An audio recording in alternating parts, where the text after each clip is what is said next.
Hello, good morning, my dear students.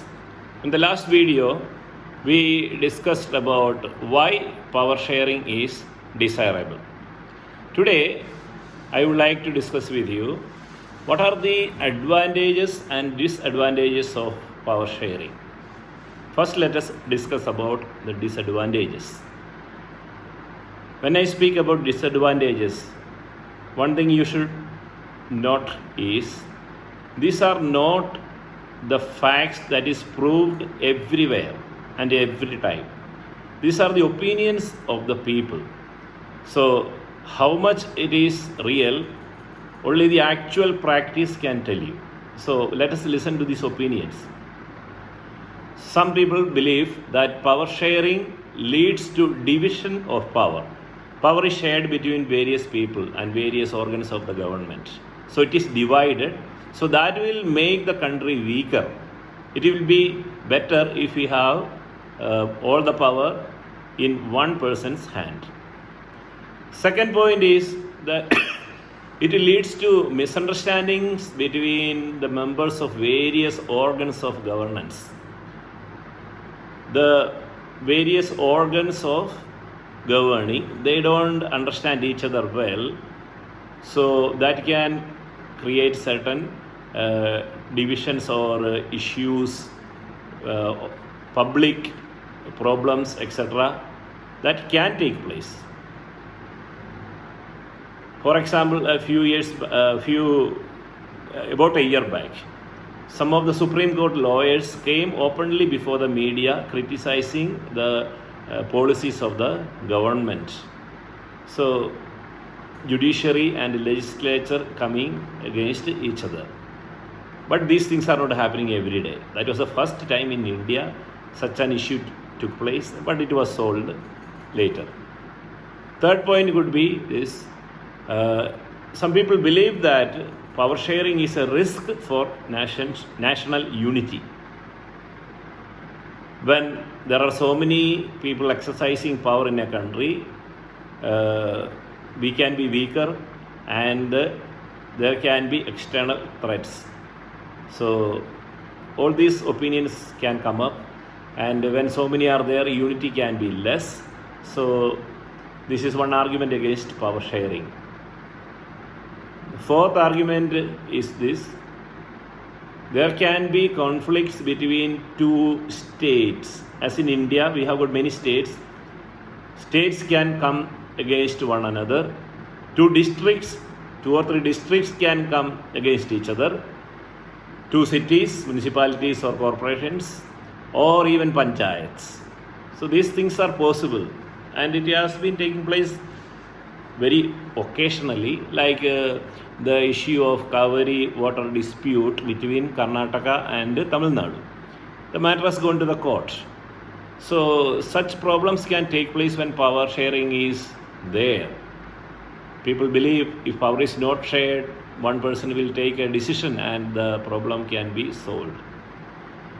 Another point could be this: when more people are involved in governance, it can be time consuming. समय ज़्यादा लग सकता है. And also when more time is taken, खर्चा भी बढ़ सकता है. Expenses can be more. So these are the arguments against power sharing.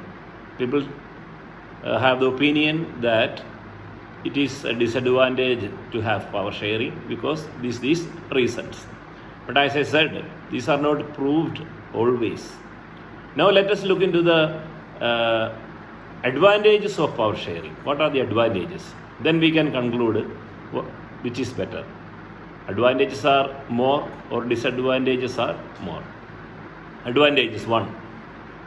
When power is shared, no single community, whether it is religious or linguistic or cultural, no single community can take decisions unilaterally.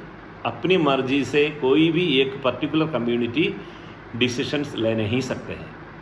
Second point, it is realized that unity of the country is possible only by respecting the feelings and interests of various communities. When we respect each other, then only unity will come. If you don't respect the interests of the other people, If we don't respect the feelings of the other people, the people will never be united. So, again, this point refutes the earlier argument that power sharing is a reason for less unity in a country. So, power sharing leads to unity. Third, power sharing reduces conflicts between different social groups. When power is shared, everyone is respected, everyone get their opportunity. So, conflicts are reduced. And next point, stability of political order is achieved. When all are involved in the governance, decision making and implementation, stability of the governance is there. Government is stable because people are not always opposing, fighting. So all come together and united, they stand and they take decisions accordingly. Next point, through power sharing, though power sharing can be time consuming and expensive at some times, but outcomes are always better. When more people are involved, the quality of the decisions that they make is always better.